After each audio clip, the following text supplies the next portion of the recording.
everybody. At least that's what it is in India, and various times of the day to all those who are joining us from many parts of the world. I welcome you on behalf of Samyukta Poetry and the Poetry Festival Anantha to this roundtable, which is titled Empire Writes from the Imperial Center. Now that's very creatively titled, and it does bring up a number of questions about empire, about homelands, about people who are at a considerable distance from what they consider to be their motherland, and the ways or the adoptive processes by which they have found a means of reconciliation. They have found a bridge that they have laid across, which I suppose has facets of cultural integration, cultural distinctiveness, linguistic integration, linguistic distinctiveness, a sense of community building, a sense of community integratedness. So we are listening to a set of people who are at various intersections in their social, cultural, economic, political, let's say, journeys. And to ferry us through these seas, because it's the empire, and this empire had thrived on its sea routes. So to take us on a voyage, we have with us two moderators, Jaideep Sarangi, who is an eminent academician, a bilingual poet, a wonderful organizer, and we have with us Ms. Usha Kishore, who is a force to reckon with in terms of her energy, in terms of her breadth of vision, where she came up with this idea and she said, look, why can't we do this? And there are people we could talk to. And, her and Professor Sarangi, both of them put together those energies and made this day and this moment possible.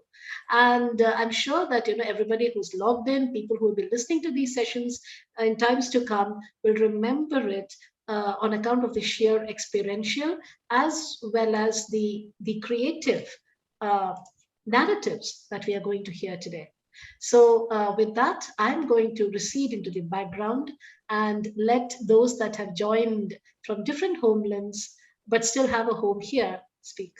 So over to you. Thank you. Thank you. Thank you so much, Sonia. So I think Jaideep is going to be doing the opening. So I don't think Professor Sarangi needs any introduction. Bilingual author with many collections of poetry, 11 co-edited poetry anthologies. Luckily, I was one of the co-editors, editor of the international journal Taster, widely traveled as a poet and scholar. Sarangi is currently principal of New Alipur College, Calcutta. And ring on, Jaideep. Thank you for generous words. It's really one of the loveliest evenings in India, and of course, late afternoon in Spain and Europe.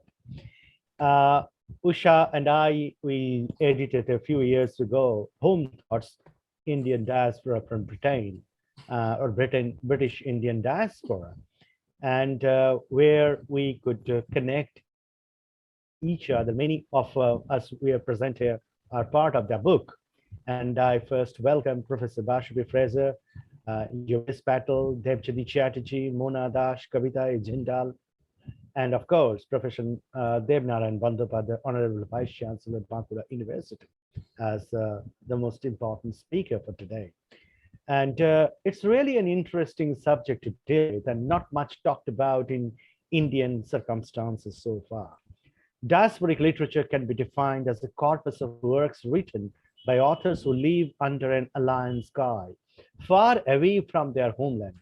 Today, the literature of Indian diaspora constitutes of a significant part of the post-colonial literature. Writers like, of course, we all know Salman Rushdie, Kiran Desai, Bharati Mukherjee, Amitav Ghosh, Tabish Khair, Michelle Cahill, Jhumpa Lahiri, B.S. Naipaul, and all have made ground for many others to establish their credential. The international visibility of these diasporic writers have helped to make the post-colonial critical canon very popular. The literature of Indian diaspora has earned accolades worldwide, primarily in post-colonial literary circles and more widely when the New World economy was predicted. Scholars of the international repute have researched on these writers in the last 3 decades and found their work extremely dynamic and potential. India, replete with so many spectrum of literary resources and that fall under broad umbrellas of socio-cultural diversity and linguistic plurality. Threads of Indian ways of life, society, and languages have attracted intellectuals from time immemorial. Multicultural India is an ethnological wonderland. Great Indian epics, the Mahabharata and the Ramayana, are internationally acclaimed reservoirs of eternal values and truth. From these epics stem contemporary Indian thought and writing. Thoughts of Indian diasporic writing are made in Indian and colored and structured and marketed in their present locale. Bilingual, trilingual writers of Indian diaspora are able to absorb the root essence of Indian culture available in Sanskrit or vernaculars like Bangla, Malayalam, Tamil, Kannada, or Marathi, while expressing themselves in English. They write in their creative brand of English, redolent of Indian culture, Indian mythological references, folklore, imagery, proverbs, and idioms drawn from their native culture, assimilating them into their immediate cultural milieu wherever they are placed. Indian diasporic writers in English carry the onus of dual responsibility on their shoulders. Daffodils in one hand, the Thames of the European tradition, and lotus and the Ganges of the Indian heritage. Therefore, these works become an amazing discourse embellished with varied genres and rich mosaic of language and cultural tradition.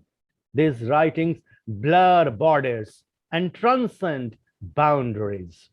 A writer is a global citizen these days with varied experiences and ideologies. We cannot deny the intermingling of thoughts, contexts, and concepts of the diasporic writers, which make them really, really unique. They are aware selves who can think beyond a definite territory. The creative and resourceful use of English language in the hands of the Indian diasporic writers have made a new kind of idiom for themselves. According to Nabanita Devshen, a famous Bengali poet and literary critic, every language is like a snail. It carries its social and cultural history on it. Language is not just a linguistic phenomenon, a distance from life and society. Language is not a monolithic object as well. It is a shared tool, a human phenomenon, which is as complex as human relationships in society. As the diasporic writers spread their pied wings, they come into contact with other languages and cultures, which they impart into their works. Linguistic crossing over is one of the important features of the corpus of the diasporic literature. Poetry serves as a formidable tool for the diasporic concepts. Poets of the British Indian diaspora are prime examples of this corpus. These poets live in an in-between space and create a synthesis of host and root cultures and language as a synthesis which takes them beyond the boundaries of nation and narration. Their language does not belong to a specific place. It has migrated from the empire to the colony and back to the empire. Currently, the British Indian diaspora is a broad spectrum that includes first-generation immigrants who hail from India and Africa, and second-generation immigrants who were born and brought up in immigrant families, and poets of mixed parentage. Despite their Indian roots, the diasporic experiences of these classes of poets are very different, and their sensibilities are also very diverse. Home Thoughts, the anthology Usha and I edited, presents 8 poets of the British Indian diaspora, and they are mostly present, some of them are present today, who are first-generation immigrants. To say more on this, I invite Usha Kishore from Isle of Man, UK. Usha Kishore is a poet and translator from Sanskrit and Hindi, internationally published. Kishore, who is the author of 3 poetry collections and book of translation, and is currently a research scholar with Edinburgh and Napier University, Scotland. Over to Usha for this wonderful evening. Thank you, Jaideep. Namaskaram and welcome to The Empire Writes Back from the Imperial Center. Let me repeat, The Empire Writes Back from the Imperial Center. Let me begin with the first quatrain of W.B. Yeats's poem, 1919 poem, The Second Coming. Turning and turning in the widening gyre, the falcon cannot hear the falconer, things fall apart, the center cannot hold. Mere anarchy is loosed upon the world. May I appropriate the last word or the last 2 lines and say, things fall apart, the center cannot hold. The dawn of freedom rises in the world. In the current climate of war, the precedent is that blazing suns of empires eventually set when faced with stiff resistance from submerged nations and cultures. History has borne witness to this, and new histories are made today with puny Davids fearlessly defying Goliaths. This has been the politics of post-colonialism, where the political post affixes itself to colonialism. This temporal marker of post scribes itself into many former colonies and their endeavor to imagine, engender, and write their independence. Here, I'm using the prefix post to colonialism to signify the period between the beginning of the imperial process of colonization to the departure of the empire from the colony. So it's in the Indian context, it's about 200 years. Indian writing in English is a progeny of colonialism, a highly political enterprise, a linguistic experimentation interweaving the pulse of nationalism, moments of history, and heartbeats of cultural identity. This canonical phrase, as everybody knows, the empire writes back to the imperial center, is attributed to Salman Rushdie and popularized in the field of post-colonial studies by Ashcroft, Griffiths, and Tiffin. Subsequently, the phrase has become a post-colonial cliche in many permutations and combinations. Today, let me appropriate Rushdie and contend that the British Indian diaspora is the aftermath of the British Raj and now writes from the from the imperial center. Let me repeat, let's appropriate Rushdie and say the British Raj now writes from the imperial center. The British Indian diaspora is unique in the fact that it writes from the imperial center. The language used is a contemporary mutant of the imperial language, whose emissary, Thomas Babington Macaulay, wanted to educate the natives of a comparatively ignorant nation. The Anglophilia of the Indians started with Macaulay's introduction of English to the natives in 1835. 2 centuries later, we have Indians teaching English literature in secondary schools and universities in the UK. Macaulay surely did not envisage this. The British Raj initiated the trend of British-educated Indians and published their poetry. After independence, many scholars followed suit, graduated from well-known British universities, and a continuing phenomenon of Indians poetizing in the alien tongue has persisted to date, and many British Indian diasporic poets are now published in the UK.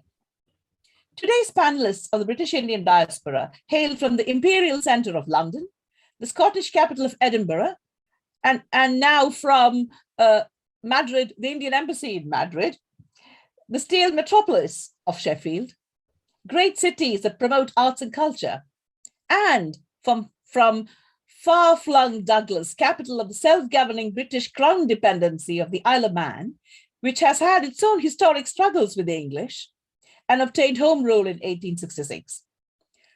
In the UK and on the island, there is a lot of inclusion and diversity being promoted. Hence, the Imperial Centre has evolved as the operational sphere for British Indian diasporic poetry.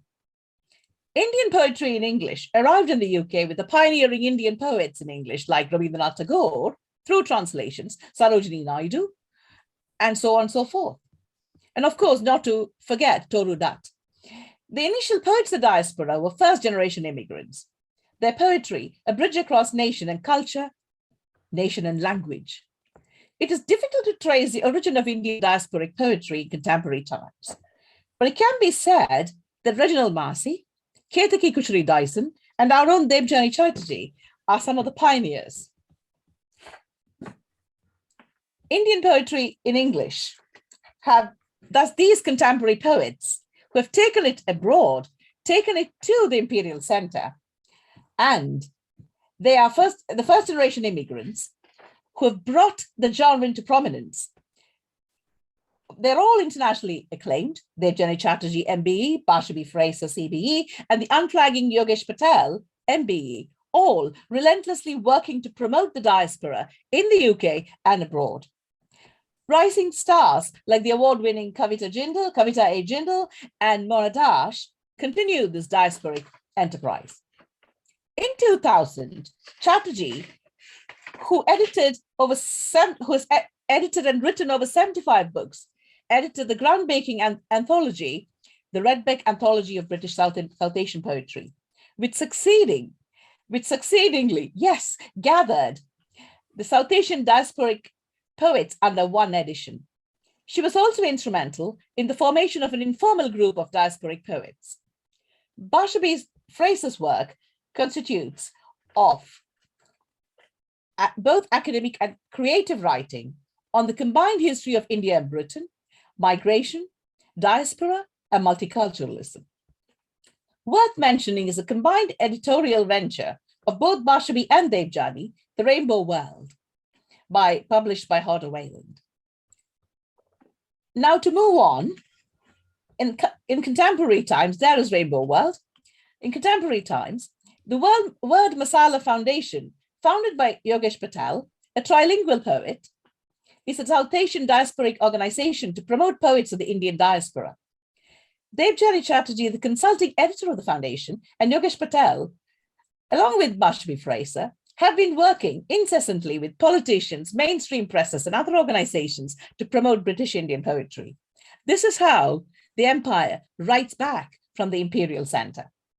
In 2017, I've had the great opportunity of editing Home Thoughts with Jaydeep, an anthology that featured many of the above-mentioned poets and others in an attempt to highlight the first-generation poets of the British Indian diaspora.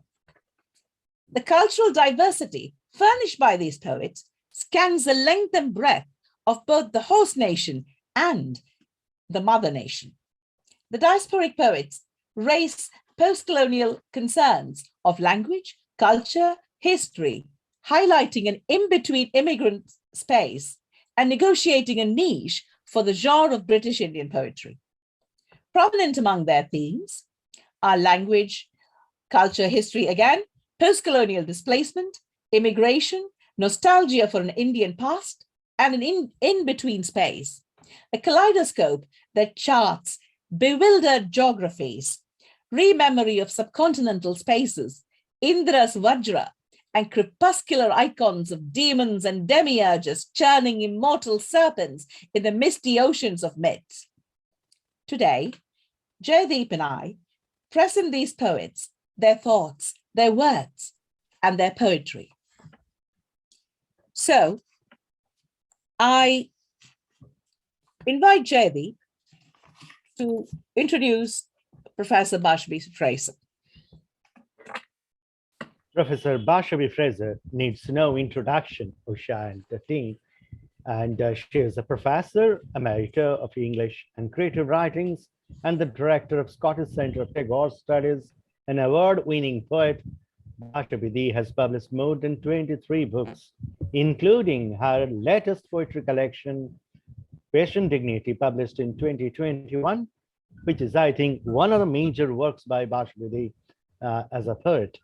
And another very important book that I read of is enormous works. One of them is Ravindra Tagore, which came out in 2019, and it has been reviewed globally for the audience. Over to Bashavidi for your words, thoughts, and of course, your poems. Bashavidi. Well, thank you very much, Usha and Jaideep, for inviting us to Samyukta Poetry, for hosting this, to Anantha Poetry Festival, for having us. It's an honor, a privilege, and I would also like to thank the Indian Embassy in Spain, in Madrid, for giving me this space. I said I want a quiet space and I want access to Wi-Fi, and here I am, flanked in by the 2 Indian flags. So when I think of the Indian diaspora in Britain, Usha and Jaideep have already given us a wonderful overview of the diasporic experience. I just want to add that I have been writing about the Indian diaspora in Britain for a while, and there was one particular chapter in which I was asked to identify the South Asian diaspora as a community. And at the end of my chapter, I realized that there was no community. Because if we take the word diaspora to mean to sow, we have the new world of European settlers in America, Canada, Australia, New Zealand. And then we have people moving from the old world like India. And what we have is not diaspora as seeds to sow, but seeds to scatter. And we are a scattered community. The other thing I want to stress is coming from India, the partition has been part of my familial experience. So I never can forget the fragmentation of a nation and what it has meant for my own family and many other families. So what dislocation is, is something I know from my own experience as a post-midnight child, but listening to the stories of being uprooted from my grandparents and parents. So I think the partition stays with the South Asian diaspora, whether it's post-memory or whether it's actual memory. And that is what shapes much of our poetry. And finally, I would like to say that we are not the Indian diaspora. We didn't come at one point in time. We came at various times, hence to scatter. But also, unlike, for example, the Armenian diaspora, we didn't have to leave because of terrible violence and conflict. We left for various reasons at different points in time. So, but unlike the Armenians who left, I'm just giving one example, who couldn't go back to their homeland, we still can. And as you can see, I'm flanked by Indian flags. We go back to India every year. I do. And I know many of my compatriots do the same. So India is not close to us. We go to India to meet family, to renew our contact with India. I do most of my research there and in Britain. And so actually we are in touch with India. We haven't stultified as a lot of diasporic communities are bound to, frozen in time, because we go back and we have seen how India has moved on. So we move on with India. So we stay in touch with the pulse of India. We are migratory birds. We go back when the season allows us, especially when universities are closed for me, and or when there are weddings and sadly funerals, we go back. So we are like birds. So my first poem is going to be about birds, about the sparrow, which is a ubiquitous bird, which has followed me everywhere. I saw sparrows in London, then I saw them in North Bengal, then I saw them in Kolkata, And now I'm really happy that they are around me in my own garden in Edinburgh. The other poem I'm going to read is called Suitcase. And I think we, unlike what Vijay Mishra says, that all diasporas are unhappy, I don't think we are an unhappy diaspora because India hasn't closed its doors to us. We can go back. So we are quite comfortable with our hyphenated existence, British Indians, Indo-Brits, whatever you call us, but we have two nations and we feel enriched by that. One, a 5,000-year-old civilization, and the other with which we share a colonial history of, as Usha said, over 200 years. And I'm really pleased that you have organized this poetry festival at what we call India at 75. We're not 75 years old, but we are celebrating 75 years of renewing and regaining our identity from the Imperial Center as we write from there. So thank you for the title.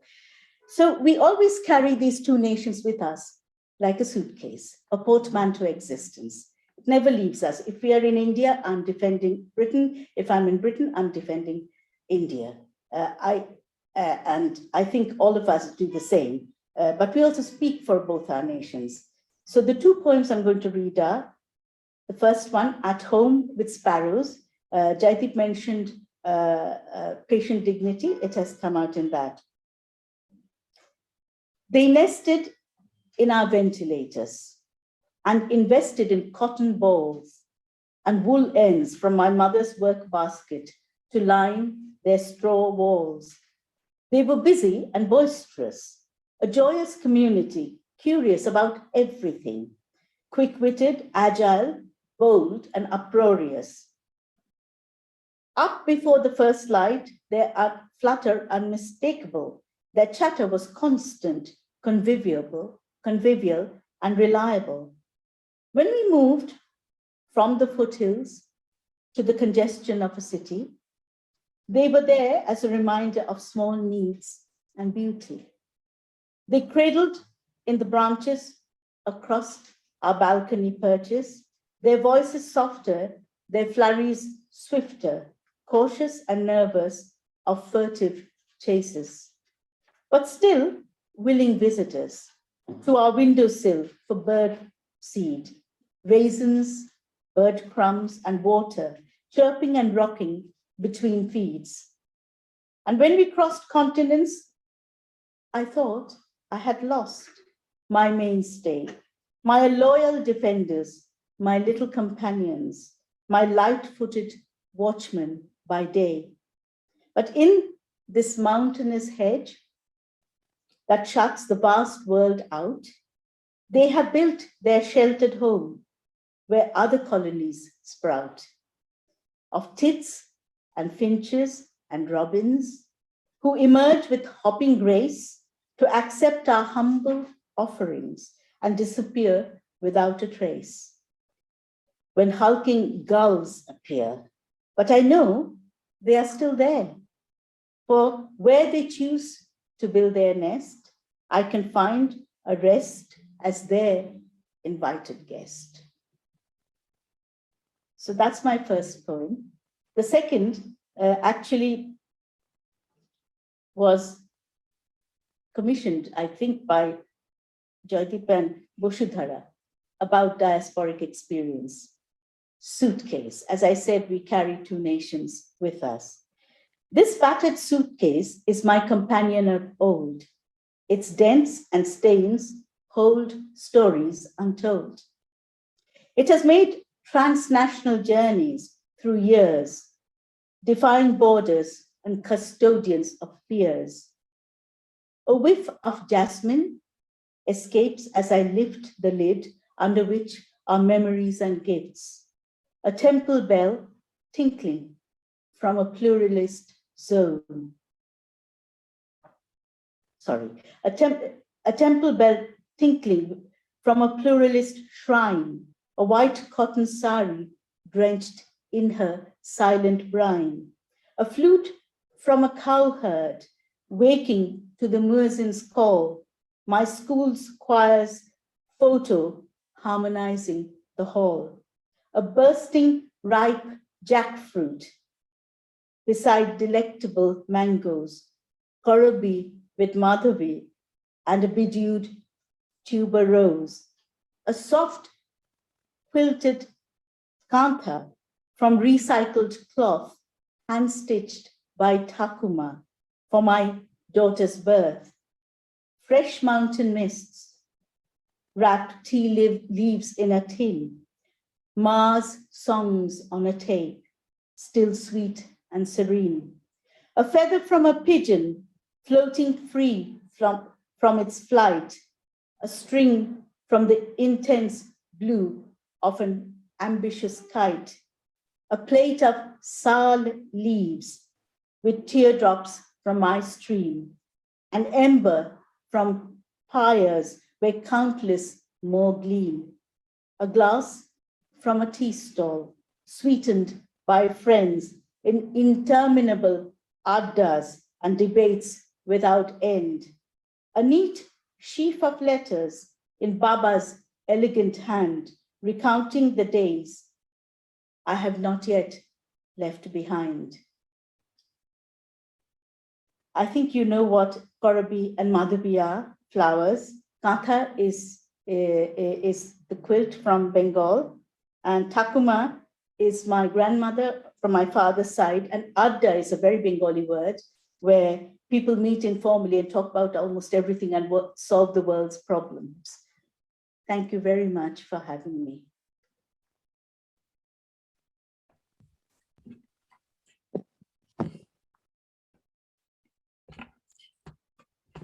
Thank you so much,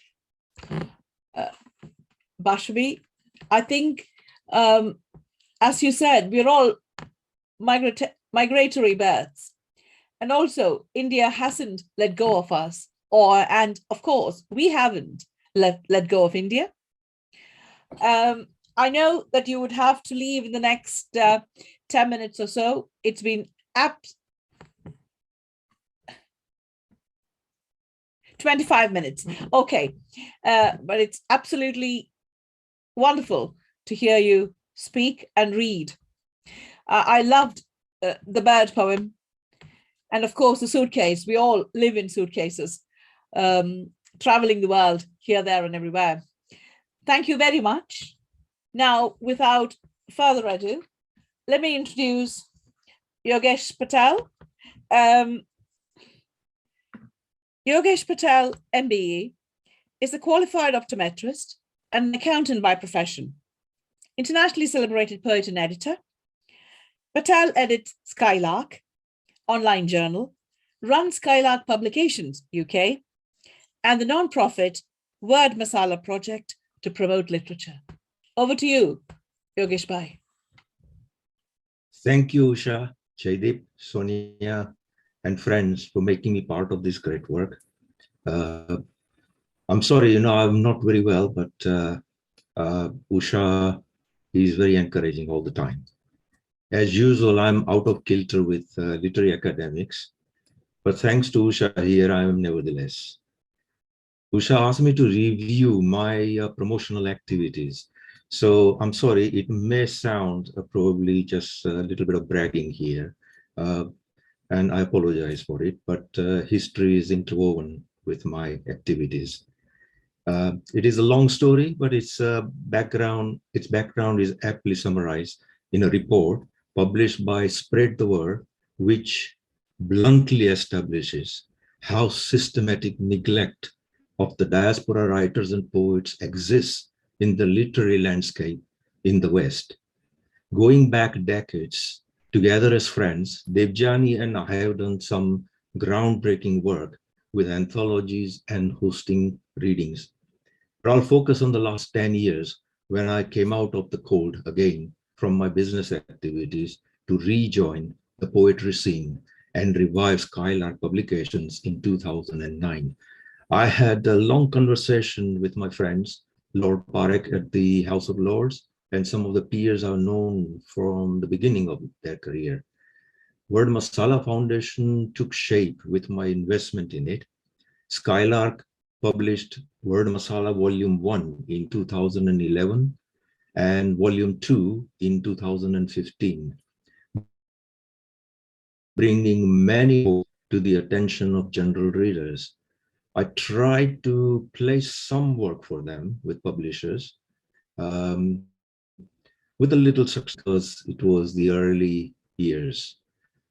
Having been in business involving marketing, branding, as well as founding, buying, and selling businesses, I have an advantage of the perspective poets generally do not grasp.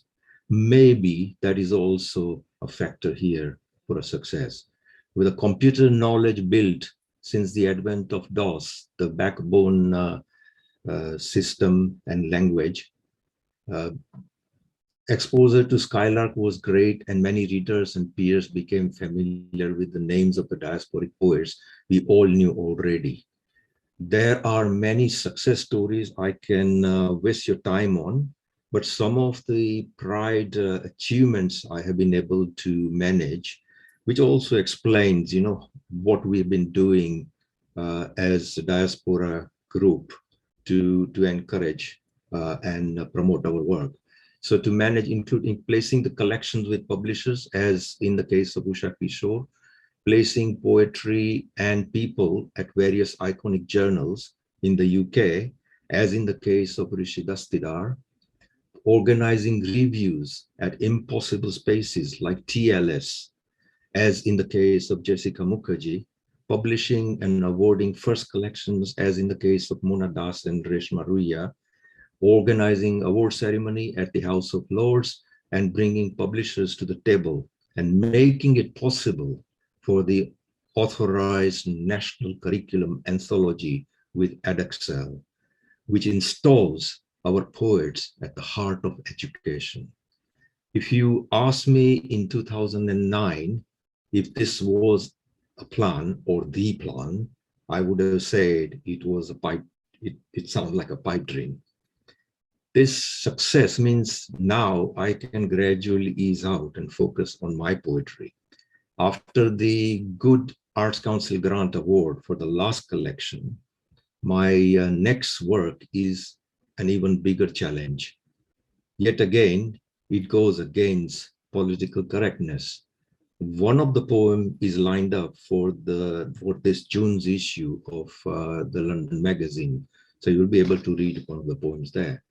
The collection captures Hindus burnt alive, including 2-year-old babies on the Sabarmati Express in 2002, but completely ignored and forgotten in the favor of changing the narrative to feed another aspect of hatred. So in spite of us, diaspora poets living in the UK, our themes can be universal.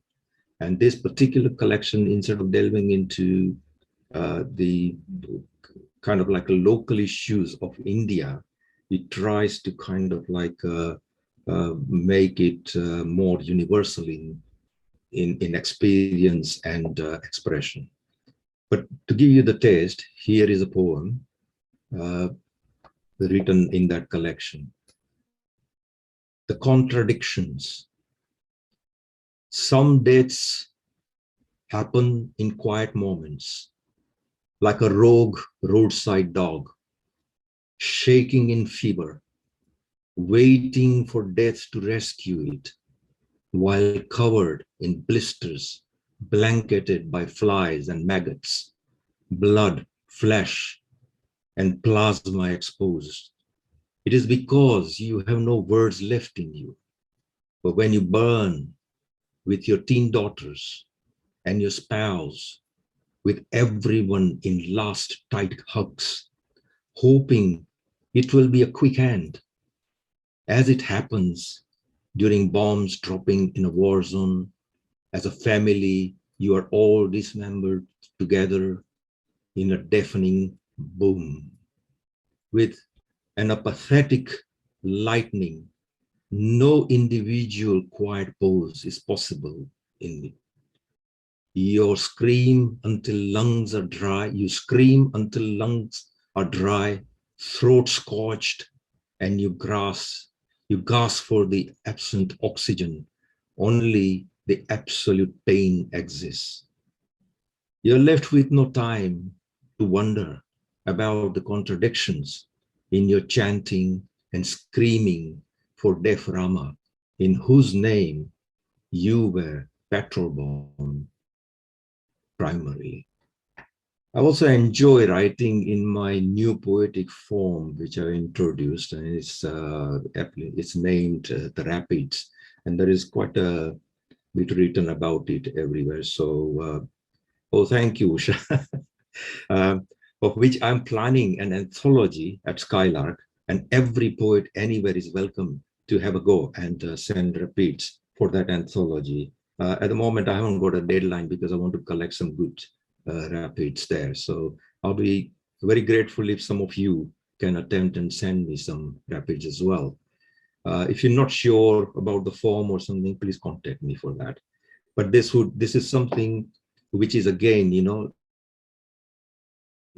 trying to bring to light that in spite of us living in the West as diaspora poets, we are actually a contribute to the mainstream literature, and we are doing that. These two poems I'm going to read are on dementia and appear at the London Magazine website.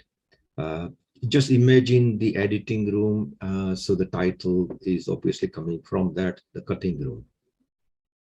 The first rapid is entitled Psychological Continuity. But for the edits, Gran was trapped in the storylines, broken and fragmented, with Grandpa directing the day's set with props in chaos and a jumble on a stage, not allowed.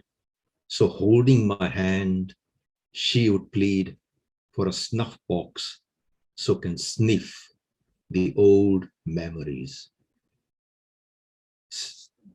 Another rapid is the title is an established shot. If you know the editing of the films, and because I've been involved in making films as well, so the establishing shot actually creates the atmosphere, and then you link various shots to feed that atmosphere. I walk in the park in a red hat as an oddball, out of social sync, convinced I still have a place in some plot, but everyone's at the wrong age. I wish for days ex machina, then you guest appeared holding my hand. Have I got any more time, or that's all right, Usha? I think you have enough time, Yogesh, to read another rapid. Yeah, okay. Rapid or a poem, so short poem. Anything you wish, a short poem. Yeah, why not? Well, this one comes from the book, The Rapids, which is published by the London Magazine. And it's the very first poem in that. Thank you, Tusha. The title is Sweet Worms. And this brings in the pictures of some of us who actually were born outside India. So I was born in Kenya, then migrated to India, and then I live in England. So there is a landscape here. Sweet worms. I'll take a pen with me, draw around trees onto sky, illustrate branches, give them nests, herons, wrens with machine gun trills, warblers fluting in allegro, and goldfinches with verses.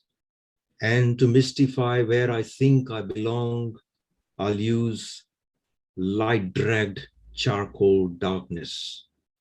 I'll sketch the Orphic egg to hatch in one of the nests built by a migratory passerine. The trees branching as sky veins will also need a flock. So I'll draw the nomadic birds like the ones that sing of sweet worms from back home. To make them aliens, I'll adopt them in smudges, pulled out of the African forests. Like me, they would have flown oceans, miles, tearing through lightning whipped clouds, dodged kudomu-domu like winds, forgotten the nest, now hunted as action. Therefore, I will also draw mega zoom binoculars to show you how shivering bodies take them from one nest to the other to compose new tunes. And to conclude, I just like to mention a couple of points. One, I think, was mentioned by Jaideep regarding idioms, in use, by the diaspora poets.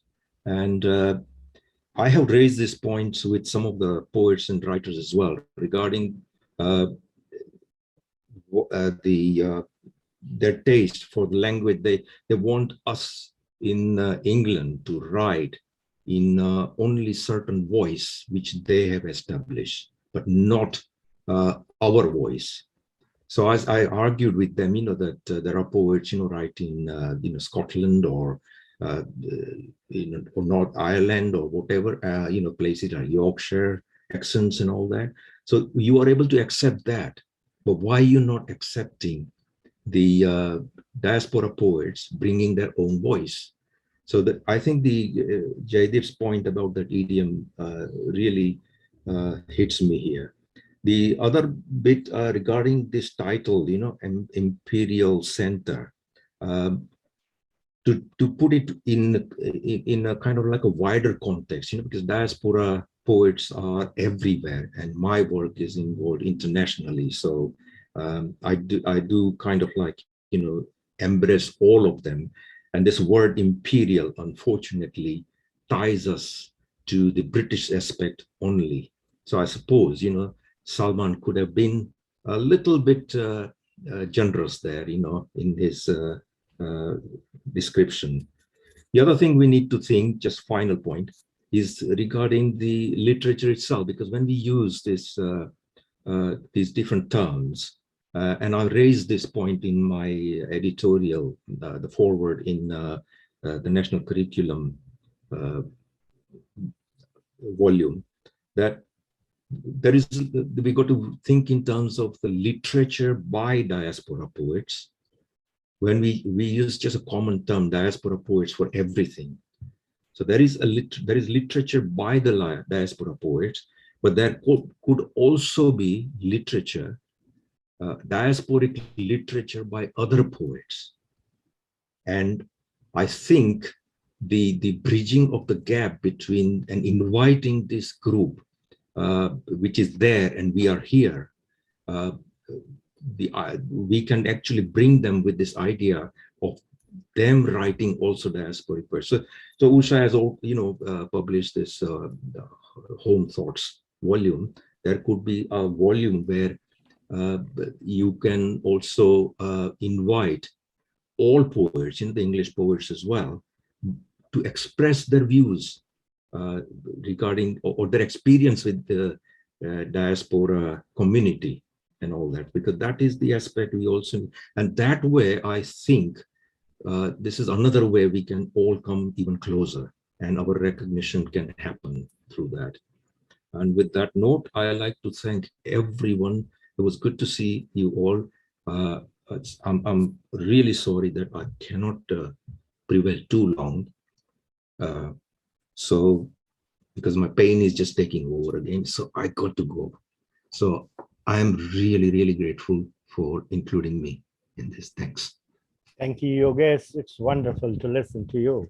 And your comments are very pertinent and wonderful poems that you recited. Thank you so much, Yogesh. We are in touch. I just want to say something. My poems are published in Skylark. At least 5 or 6. Shivakami Ramanathan. Which year was it? Do you remember? Yes, before 77, 78. 1977, 78.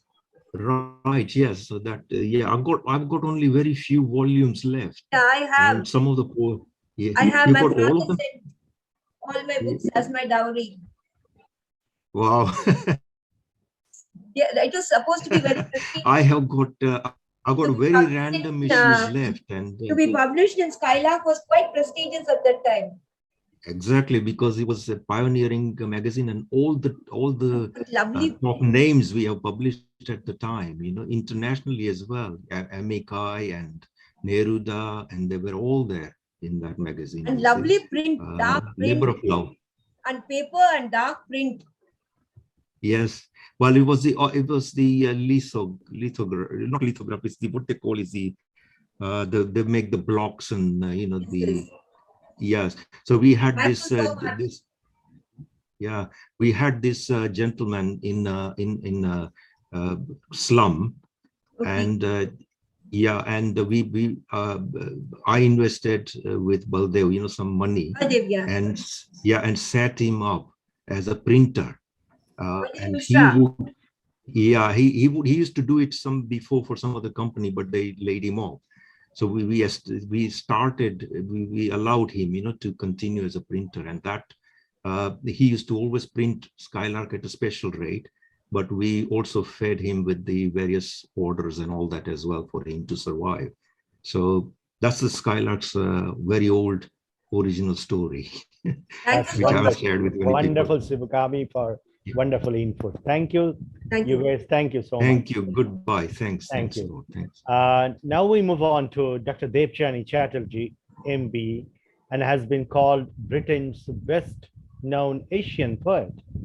Also a children's writer, Olympic torchbearer, arts psychotherapist, and her latest work is Laughing the Angels, and by 60s Press, and also according to her credit, I think she has more than 75 books to her credit.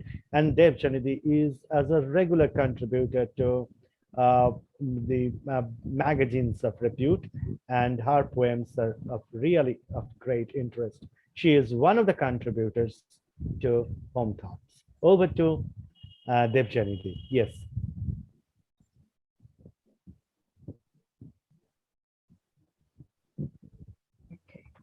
So, namaskar to everyone, and good evening to friends in India. Good afternoon to my fellow diaspora poets here in the UK. So it's been mentioned already that that I appeared on the scene really along with one or two other poets like Keteke Kushari Dyson as a pioneer diaspora poet here in the UK. And that is true. It was a real struggle. I'm not saying it's not a struggle now for a poet to get their first collection out, but certainly in those days, it was a real struggle. And one of my strategies was to try and enter competitions in those days. It is not something that I do really very much of now, but in my early years, because it occurred to me that I was certainly getting a lot of rejections, as all poets do. And I thought, okay, some of the rejections came with nice letters, which said, really loved your poem, but but we feel that the audience will not really understand, particularly, references to Indian culture and so on, and mythology. And so this kind of thing was happening quite a bit. And I thought, okay, so, maybe editors in the country are afraid to take a chance. So I thought, well, okay, but if I can enter competitions, and if it's possible to do well in competitions, either win prizes or at least get shortlisted, then perhaps the same editors will think better of publishing poems like mine. And so I did enter quite a few, and yes, I did start getting poems, shortlisted, getting runner-up prizes and so on. And then a small independent publisher, Hippopotamus Press, accepted my first full collection, a book called I Was That Woman. And so that came out in 1989. But like many publishers, the Hippopotamus Press too accepted the book and possibly would have kept me waiting a while. I was very lucky because that year, two of my poems won first prizes. And then in the Peterloo Poetry Competition, and then one came out in the Guardian newspaper.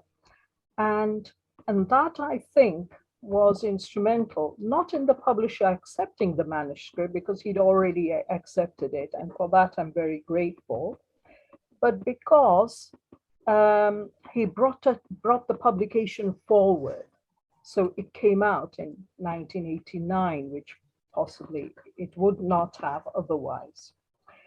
And since then, I've had 7 more collections.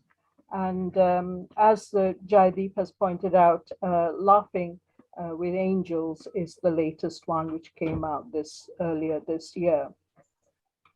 And I think having that first collection in through the door is really important. I have always been something of a literary activist. So in terms of promoting our Indian diaspora poets, I've really engaged in having workshops to enlighten British audiences to the different forms of Indian poetry. I've also had, groups like, say, Bengali Women's Group, and these groups, and also Mini Mushaira, which is another multicultural group. And with these groups, it's been a case of also introducing audiences to bilingual poetry, as well as Indian diaspora poetry. So not just poems by myself or by other members of the group, but also poems that we appreciate and want to draw people's attention to. And another thing that, of course, I felt was very important was to promote diaspora poetry through anthologies. Again, it was not always easy to get publishers to take them on in the beginning. So, for instance, one book that was certainly difficult to get a publisher to accept was a book called Generations of Ghazals. And these were ghazals in translation and from Urdu, of course. And eventually I remember having this conversation with a publisher based in Bradford in the north of England. And I said, Bradford is, the part of England where there's more Urdu poetry going on than anywhere else in the country. You've got Urdu Mushairas going on. You've got a lot of Urdu speakers. It's the second language. Urdu, in fact, is the second language of Yorkshire. So I said, so if you as a Bradford publisher can't bring that out, and it's the same publisher that I also, persuaded to bring out the Redbeck Anthology of British South Asian Poetry. And that's been a wonder. This, I have to admit, was not something I had to do a lot of persuasion with, although what I did have to persuade the publisher was to bring it out in this kind of volume, because I think the publisher originally thought a much slimmer volume. partly because the publisher, like most of the British publishers at the time, did not think that there actually were that many Indian poets in the UK, diaspora poets, or, poets that were perhaps worth bringing out. And so it came as a surprise to him when I presented him, with the manuscript. And also it was almost like every month I too was discovering new poets. And I would say, oh, David, could we just stretch the deadline a little bit more, because there are a few more poets I want to bring in, until the publisher said, no, we've got enough, and this book is getting out of hand, it's going to become enormous, and I cannot do this, I cannot afford it, etc. And that, for instance, is my excuse for not being able to bring out Bashabi's poetry, because I discovered that rather late. Okay, so there were other anthologies too, in the bilingual ones, for instance, like A Slice of Sheffield. And Usha has already mentioned Rainbow World, which I co-edited with Bashabi Fraser. There was also, I think, a very good anthology that Macmillan brought out for me. So I edited Masala, Poems from India, Bangladesh, Pakistan, and Sri Lanka from Macmillan. And so some of these anthologies also won prizes. And I do believe that helps as well. Thank you. So some of them well, some of them were shortlisted, some of them won prizes. So the Redbeck anthology and also a bilingual anthology that I co-edited called Barb Lines, they won the Raymond Williams Publishing Prize from the Arts Council of Great Britain at that time.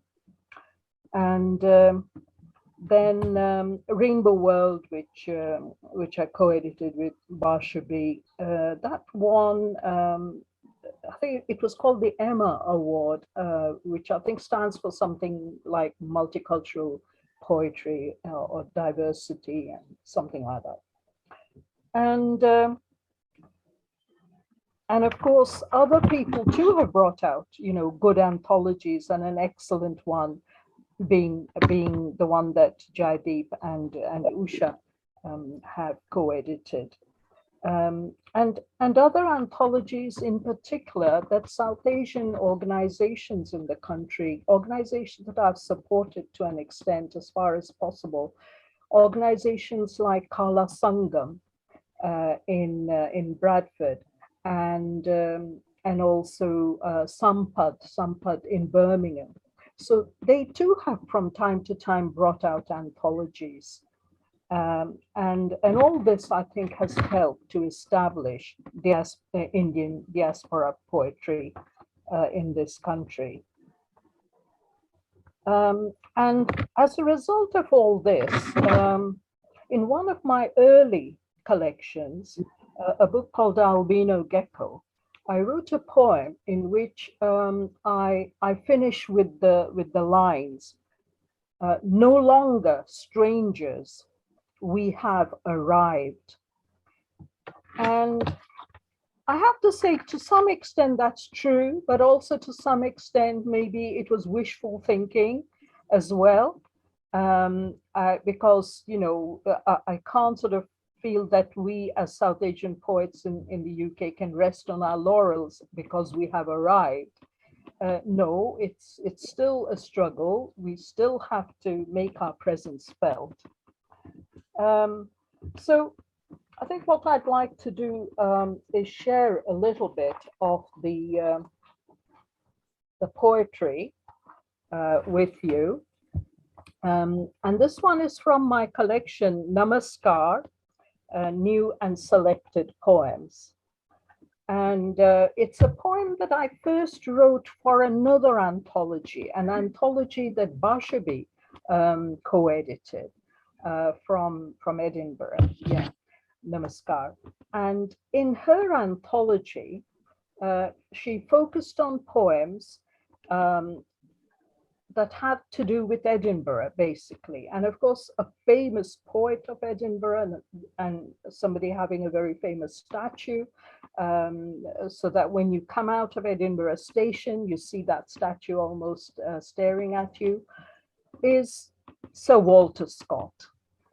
And Sir Walter Scott was a great literary hero of mine. And when I was growing up, I've had many literary heroes, of course, and in poetry, particularly Tagore, which is inevitable perhaps for a Bengali, but many other literary heroes too. And as a teenager, I found Sir Walter Scott's novels, you know, they just kind of really spoke to a kind of romantic vein in me. And so I wrote this poem for that anthology that Varshavi edited, and it then came into my collection. So here is the poem. Namaskar, Sir Walter. In memory of my dadus, Rai Sahib S.N. Chatterjee and Sri P.N. Mukherjee. Namaskar, Sir Walter. I bring greetings from both my dadus, grandfathers from the Raj, retired pushers of fountain pens, whose grand and innocent dreams you fed and fired. My dadus, paternal and maternal, I distinguished between them. One was my Timarpur Dadu, blind, but knowing every tree and pothole of the dusty Old Delhi neighborhood where our neighborly Timur once pitched his city of tents, and where later conquerors built offices which were, he said, the new temples that fed our stomachs. My grizzle-haired, bespectacled Mussoorie Dadu lived evergreen in the hills, and each summer I would visit him in his English cottage with its rambling rose briars. I would visit all his neighbors too, but go most often to the childless major whose Scottish wife lured us children with her donuts, tartans, and apple cheeks. No two dadus were so unlike, but your brave words lit up their shelves. They roamed with you in the craggy highlands, the buzzing borders, the great castles, and of course, the regal streets of Edinburgh. Courteous Timarpur Dadu had worked in defense and earned a title. My sister sampled his sacred snuff on his four-poster bed, and I blew horns and ruffled his snowy hair, pronouncing him a lovely boy, my Ivanhoe. He had all the Waverley novels. His sons grew up on their swashbuckle. My sister, cousins, and I would stroke the fading embossed gold, turn the yellow termite-nibbled pages, and Timarpur was transformed. We roamed with you in the craggy highlands, the buzzing borders, the great castles, and of course, the regal streets of Edinburgh. Mussoorie Dadu, blunt and restless, took me rambling on long walks. He wielded his walking stick like some antique sword. His tongue too was a blade, heavy and damaging at times like an old broadsword, or darting light with rapier thrusts, but always sharp and sparkling. His dogged brilliance in income tax had won his rulers grudging respect. A juggler with numbers and words, he had your prodigious memory, your love of books and travel and history. He gave me poems of passion and adventure, a free soul, my wild Gallic rover, my young Lochinvar. Having roamed with you in the craggy highlands, the buzzing borders, the great castles, and of course, the regal streets of Edinburgh. I stand at last before your statue. Namaskar, Sir Walter, from the bottom of my heart. Please accept these Indian greetings. So I really appreciated the fact that, people like Bashabi were really bulldozing their way through the corridors of, literary power. So by accepting my poem, she was saying, here's a poem about Edinburgh, here's a poem about a great Scottish poet, but here's a poem written by a diaspora Indian. And this is also one of the things that I know my good friend Yogesh Patel is also Debjani, yes. Can I interrupt, please? Because we have 3 more speakers. Yes, of course. So is my time up? Yes. I'm sorry. It's wonderful to hear you speak. You are one of the stalwarts of the British Indian diaspora people. No, that's just fine. I just wish to pay tribute really to all my fellow diaspora poets and say, more power to your pen. And thank you very much for including me in this. I'm very sorry to cut short this Not at absolutely all. wonderful reading. And thank you for giving us all this great experience of bringing all of us to the forefront in Britain. For people listening in India, it has been very, very difficult for us diasporics to get into mainstream, which is possible because of the hard work, the enormous hard work, and the perseverance of people like Dr. Debjani Chatterjee, Yogesh Patel, and Dr. Bashbi Fraser. Thank you very much. Now, let me introduce Mona Dash. Namaste. Mona is a poet and fictionist. Her more recent works are Let Us Look Elsewhere and Roll of Dice. She has 2 poetry collections and she lives in London. Bring it on, Mona. Yeah, hi. So thank you so much for, I'm really privileged to be part of this fantastic panel. And I've been listening to all the great, the sort of ideas which you and Jaideep mentioned and carried, which Bashabi, Debjani and Yogesh carried on. I mean, to give a view of the whole British diaspora, I think, I really liked some of the points which were touched on, which was about language and the hybridity and the fact that the in-betweenness, which I think is what brings us together. And also I liked, I know Bashabi is not here, but I like the point where she mentioned about home and where that we are a happy diaspora. I think I do like to bring that out in my poems, and a lot of my poems are about kind of identity and belonging, feminine identity as well. But like all the diaspora writers, I think I'm also exploring nostalgia. Yes, definitely there's the whole, feeling of home and nostalgia, but it's also exploring how do we be a part of something else, somewhere else that we have come to, and how do we actually claim the space and get our own agency in this kind of in-between space. So I know that's, poets like Debjani and Bashabi, Yogesh, and yourself, Usha, you do a lot, you support a lot of the writers, and I've worked so much with Kavita as well, who's also relentlessly, I think all of us are kind of relentlessly trying to help the community. So what I'm trying to read today is about a few poems which are literally about some of these topics. And the first one is called Language. This poem is, of course, driven about language and the English language. Many of us who grew up in India, we probably grew up with English being our first language, and that's what we studied, that's what we read. We read books about England and read the English writers and poets. And then, of course, we come to England. And that's where the, kind of the irony starts, because people often think, well, here's the person coming from India, and how do they even know English? I mean, they don't realize that English has actually moved on so much, and English is kind of the backbone of many other countries as well, not just England. So this poem is self-explanatory, I think, so I'll just start off with it. It's called Language. You are amused when you hear words mispronounced, preface instead of preface.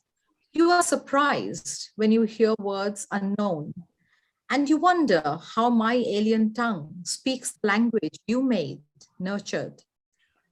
When the ruler spoke, the brown sahibs learnt the passport to jobs, money, life.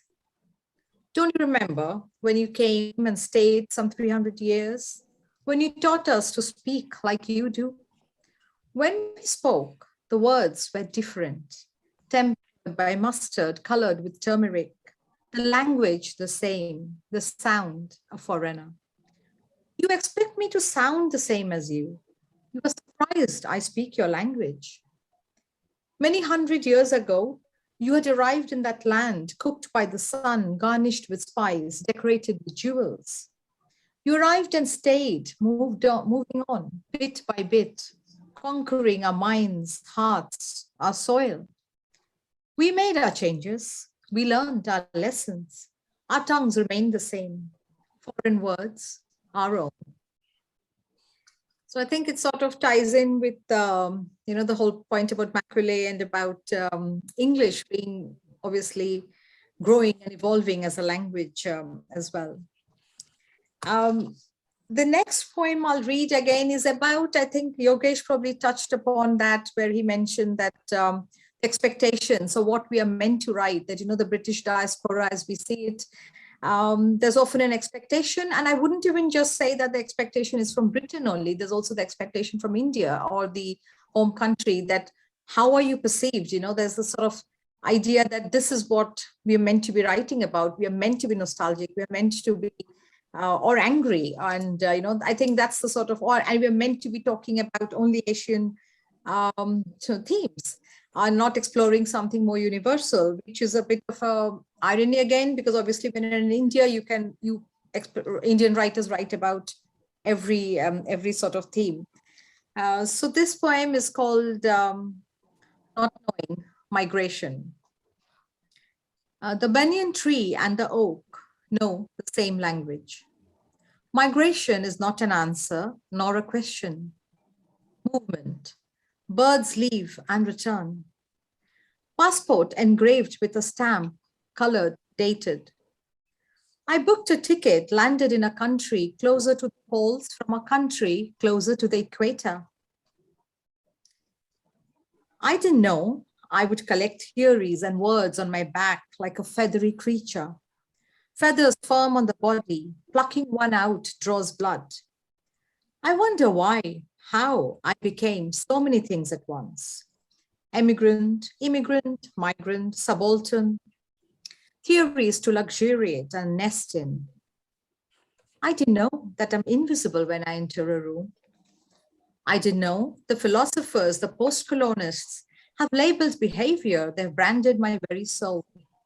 Hybridity, provincialism, orientalism, my shadows, my silhouettes defined before I knew. Two-headed Janus, looking out, looking in, from where we came to where we came. I didn't know. I thought I was I. I am I.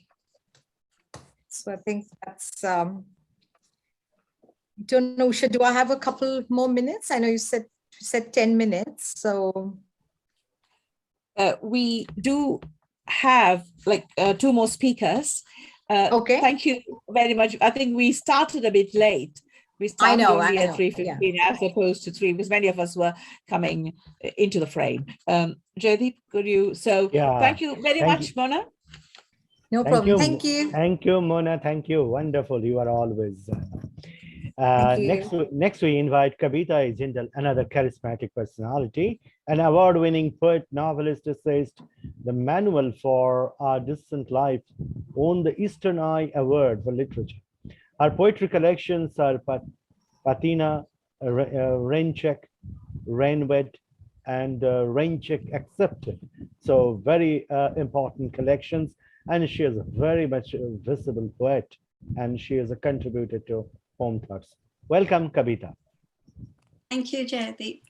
It's lovely to be on this panel, and it's great to be joining Samyukta Poetry this year. I hope we'll do it again in the future. I just want to say I'm not probably going to talk too much about activism, because our more longer term activists have done plenty of that. But I did edit, I was a senior editor at Asia Literary Review for several years, and while we were sitting here thinking about things, or I was listening to everyone, I was thinking that I have published some poets who are now making a big name for themselves, but I published them a few years ago, and they're the next generation, not a complete generation, but 10, 15 years younger than me. So, but I was published them, and then now they are making waves globally, really, which is good. This is how we pass the baton on. So one of the things I want to say about post-colonialism, because Usha did say we could work to talk about our stance on that. And I too, like Yogesh, have something to say about the title. So I think we're titled, I know Salman Rushdie said The Empire Writes Back, and where our session is titled The Empire Writes from the Imperial Center. And my feeling is actually, maybe in truth, it's the former imperial center, and it's palpable. That's what I would say. Sitting here in London, which is the former imperial center, it's palpable that it is former. We just don't have that greatness and glory. And as people mentioned, including Mona, obviously the language has moved on, the style of how we do things has moved on, and the diaspora experience has changed. And that's something I'm very interested in. Obviously in 10, 15 minutes, I can't expand on that. But what I want to say is that I think we're in a new post-colonial era, a very different post-colonial era, and one that manifests itself quite differently in the UK and in India. And as an example, in India, the young people know their history. They know they were, they know there was British rule and there was independence. And of course, our generations grew up really knowing about the fight for independence and valuing that and valuing our nation. It's not that the younger people don't value their nation, but they don't have that same feelings for the past. They look forward, as they should, and they're not so tied and bound to the colonial past, because the world has moved on and they're looking west, but to many different countries. And here in the UK, I would say that obviously because Britain had this huge empire and has these bonds and connections and people here from the empire, it's very strange to me that they don't learn about it in school. So the youngest people here don't actually, they don't know about colonialism. They know the names of the wives of Henry VIII, but they don't know what the empire was, actually. And what's very interesting is that in the middle ground, and I would say that's our age group, so there's the younger people who don't really know and need to be educated about it. And in the middle ground, the empire is writing back, in that the diaspora, not just from India, although we're going to concentrate on India, but from Africa and all the other places that were colonized by Europe, or that were at least colonized by Britain. They are writing about the past and art and culture and literature and the histories that were never brought forward before. And this is leading to a lot of debate and discussion, which I think is really good. Obviously, there's friction because they are bringing out unflattering portraits of things. But these are things people need to know. And then the older generation, I would say before us, who also had these long connections and familial connections with the colonies, don't like it, and they want to hear about the greatness and glory of the British Empire. And they think it's too much to have everything put in context, to say, yes, we have these lovely stately homes, but guess what? They were built by sugarcane plantations and where there were slaves or where there was indentured labor from India. So as I say, I won't go into it too much. I just want to say that to me, when Usha raised this question about post-colonialism, I just wanted to say, I think we're in a whole new era And I jokingly sometimes say to people, we're in an era, well, I said it in academia once, I was having an academic discussion, and somebody called me a post-colonial person. And I said, actually, I'm a post-colonial person. And jokingly, I said, just call me post-post. So one of the poems I'm going to read is The Category, where I say that. And the category brings me to something we've all mentioned, which is our identity. We're navigating these dual, triple heritages. We have these histories in us. We're navigating these lifestyles. And of course, we straddle both worlds. Of course, I think Boshabi put it beautifully, that we are open, the countries are open to us. So we are lucky that we can host both cultures within us. But we, of course, nobody can escape labeling. It's not just us. We all label each other all the time, and we talk about identity. So if somebody asks me, what I am, I say Indian, and then they say British, and I say, yes, that's true too. So I'm either Indian or British. But if you're going to be published, you might be called, they might ask me, what do you say you are? I say Indian British. Because I was Indian first and then British, but then because of publishing here, you become British Indian, because that's how the publishers like to look at it, including, I think, on Home Thoughts, we're Poetry of the British Indian Diaspora, because that's what fits. So before I read my poem, while we're talking about labels, I want to say, of course, there are other labels, as Debjani is known as the most famous Asian poet, and Asian is even wider, although it refers to South Asian before. And I recently been published in an anthology. This is just an example of how things are changing. It's called Where We Find Ourselves. I'm just going to hold it up. And it's called Poems and Stories of Maps and Mapping from UK Writers of the Global Majority. Now, what they mean is, because there's so many different ways to say this. People of color, people from the colonies, people who are UK, they're UK, either they reside here or they're citizens here. They came from somewhere else, or their ethnic origin. We don't know whether they came or they're first or second or third generation, but their ethnic origin. So when it makes me laugh, because when they put me in this, I am UK Writers of the Global Majority. What they're meaning to say is I'm a minority. So it's a dilemma, and that's why I joke about it. So this is my first poem, The Category. Just call me post-post, postmodern, post-colonial, post-feminist, post-youthful, post-Basie, post-library, post-newspaper, post-yummy, post-vegan, post-bees, post-wine, post-seeds. Just call me post-post. And that was in Home Thoughts. In fact, the next poem I'm going to read is, and I'm going along fast because I know we also have a plenary address to hear. The next poem is also in Home Thoughts. And I wrote it actually a long time ago in 2004. And it's another thought that came to me when Usha mentioned this diasporic reading, is that whichever diaspora you belong to, you are representative of it willingly or unwillingly. I think maybe Debjani made a point about that too. You sort of represent it. And I think maybe Mona said that too. So when people label us or speak to us or we want to publish us or do something with us, we are unwittingly either reinforcing stereotypes or breaking stereotypes. We don't know what we're doing, but because obviously we're all individual, but you do get lumped together. And I make this mistake. I once, in a silly fashion, said to somebody from a continent and a culture I don't know very well, said, you're also musical. And she looked at me and said, I don't think we're all born with musical talent. And of course she's right. That was a silly statement, but it was just it was one of the generalizations that we make.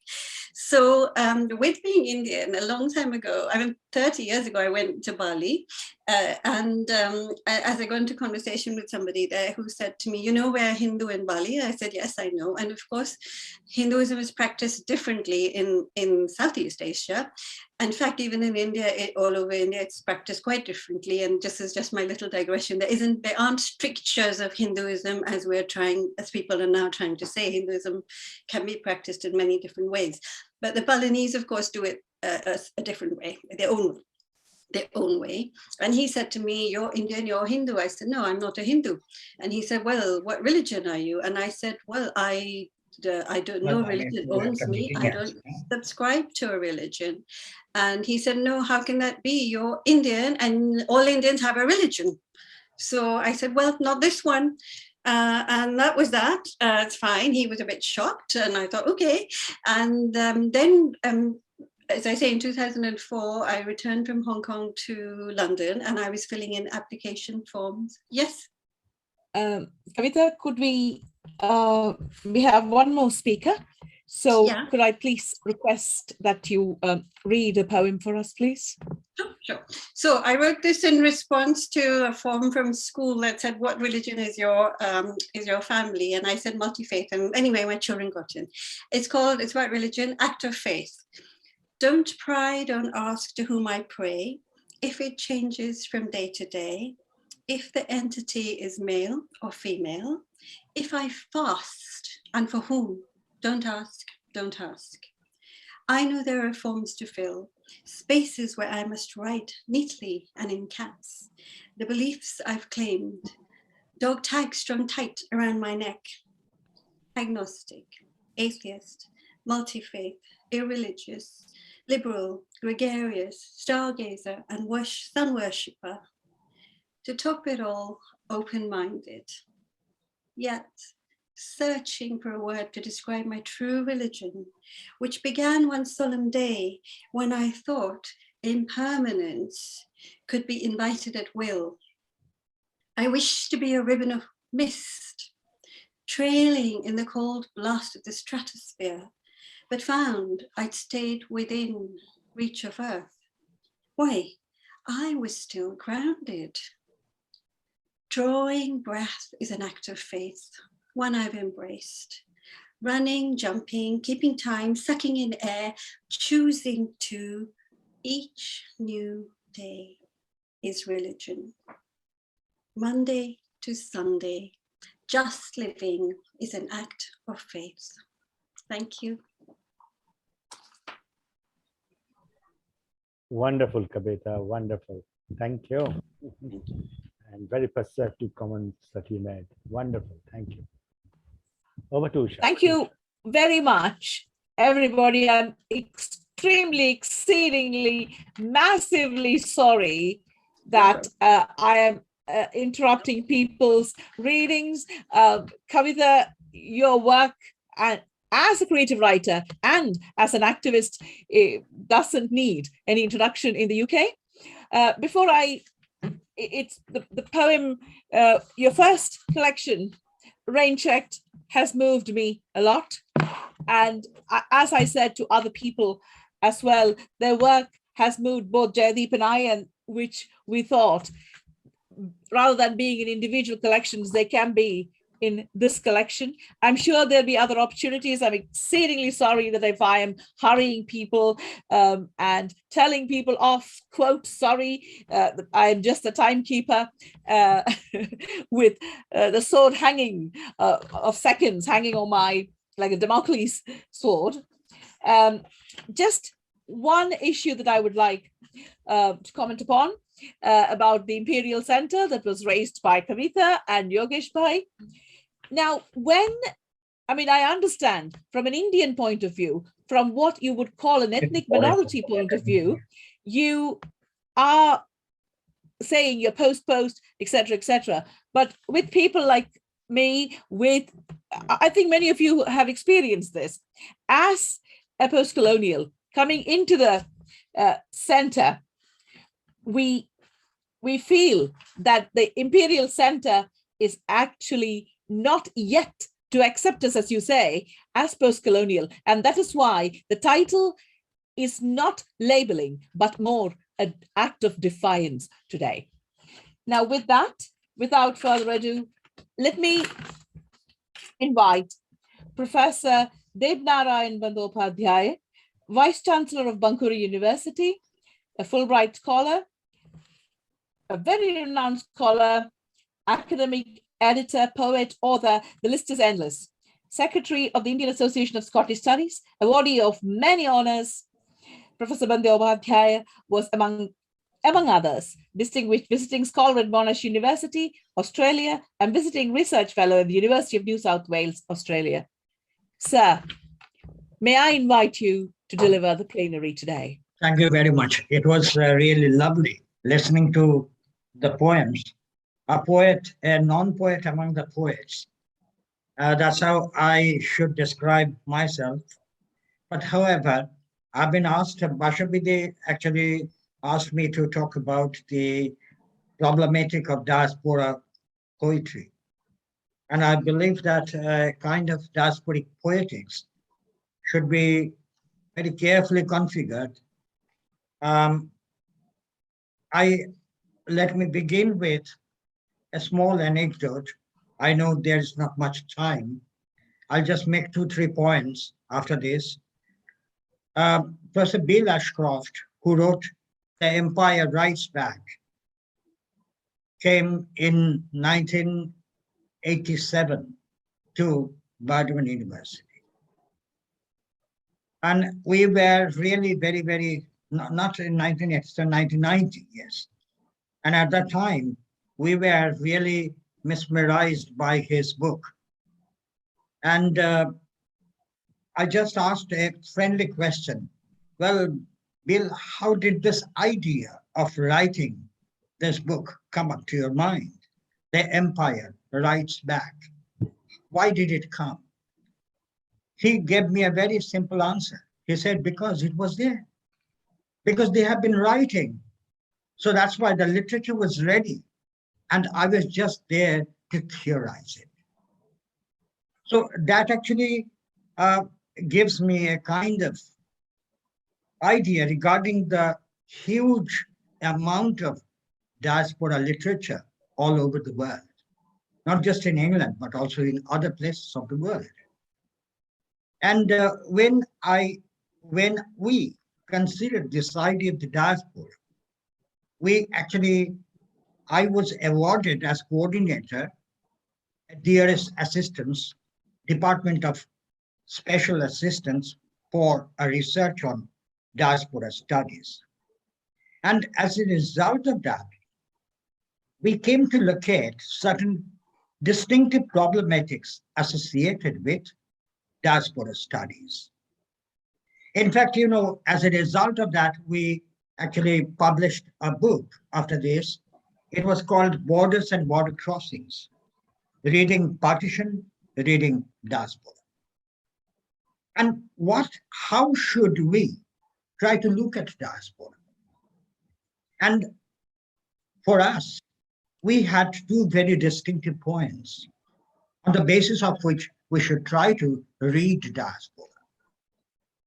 And I particularly decided that we should concentrate on a specific concept of Freud in the very first place. And that was Nachterlichkeit. What does that mean? In fact, this was a term which Freud considered in 1895 while he was doing a work on scientific psychology. So he coined the term Nachterlichkeit, which means afterwardness. Afterwardness. So therefore, diaspora itself is essentially associated with the question of afterwardness. Something happens. I am migrated to a different place. There's a change of place. And as a result of that, certain things begin to happen mentally, politically, philosophically. And Freud actually is calling that the afterwardness. Unless this experience takes place, you cannot write. if you were a diaspora writer, then this must happen to you first. And after that, you can consider the afterwardness. That means it is a kind of teleologic, epistemological process. It's a kind of episteme which can be generated only when this afterwardness takes place because of any kind of experience. Freud was considering this in terms of trauma, in terms of certain traumatic experiences that may happen to someone. But this can be applicable to any other kind of experience. So that's why we decided that we should consider this as the starting point, Nachtraglichkeit, afterwardness, which has also been translated as deferred action. So it is happening. Diasporic experience is happening. And as a result of that, you are now reacting to that mentally, philosophically, politically, or whatever.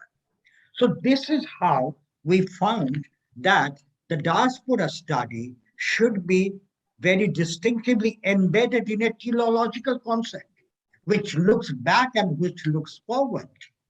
So in most of the poems that I have been listening to, I found that sometimes they're looking back, sometimes they're looking forward, and you are centered in between.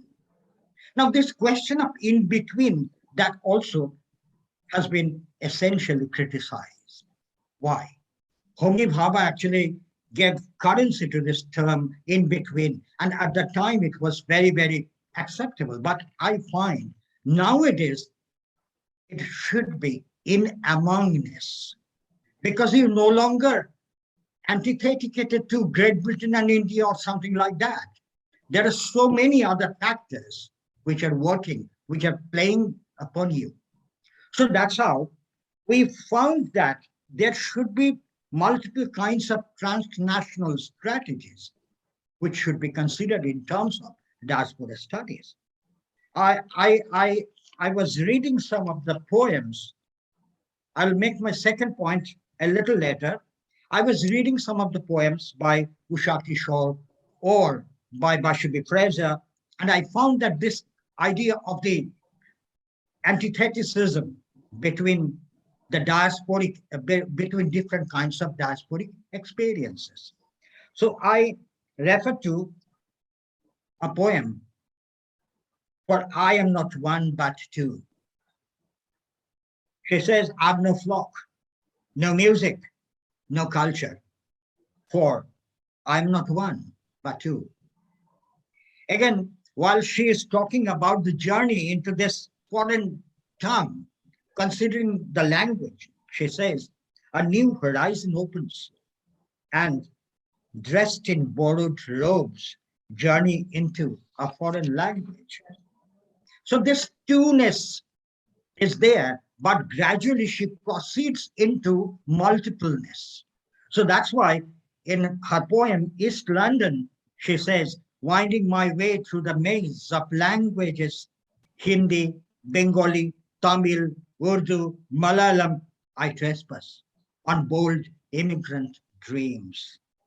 So in this way, Bashabi Fraser's poems also give us some ideas regarding that. I'm not going to read all of them because that we don't have much time, I understand. So I refer to another very significant concept. This is Paraclausy Theorem. I derive this term from Greek creative rhetoric. What is this Paraclausy Theorem? What does it mean? Paraclausy Theorem refers to a sense of yearning, a sense of nostalgic yearning, the beloved and the lover and their yearning that is summed up in terms of Paraclausy Theorem. So I believe that in most of the diaspora poems or in diaspora literature, there is this going back. As I said earlier, that there is a kind of teleology going back and again moving forward to the earlier other experiences. So therefore, this kind of tension, this kind of diaspora anxiety is very, very much there. And I believe that we should not just refer to it as diaspora poets. Actually, this now is the time we should try to consider such poets as transnational poets. Because you know that you are not just writing from London or from New York, but you are writing from different cultural centers. So that's why in many, for your information, in many universities, they're trying to discontinue post-colonial studies. They're rather trying to reinvent the literary experience in terms of transnational studies, in terms of world literature. So therefore, I would not prefer that our poets writing so brilliantly should be just considered as diaspora poets within a particular suitcase type of poetry. It's not that. They have their prominence, they have their wonderful, expertise in this wonderful creative power. So therefore, it should be considered in terms of transnationalism. And therefore, you know, the first journal that was issued in 1991 was Diaspora. On Diaspora, the first issue was titled Diaspora, a Journal of Transnational Studies. It was published in 1991. And the editors are claiming that diaspora is not just a specific term to categorize a specific kind of writers. They should be rather considered in terms of transnationalism. So these are some of the points that I have raised. And because there are so many other things which may be considered, but I know that there's not much time because it is very, very definitely referred to the theoretical problems of nationhood, the problems of national identity, the problems of the contemporary forms of movement, displacement, dislocation, of all of these things are actually associated with this. And moreover, the idea of the border and crossing the border. So all of these ideas are somehow encased in this idea of the diaspora. But I believe that it should be rather considered in terms of transnationalism. That is my idea, and thank you very much.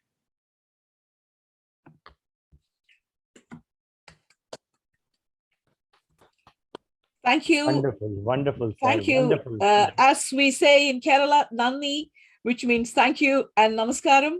It was a great address. Yes. There have been so many issues raised today. Post-colonialism, language, how do I walk into a room, transnationalism,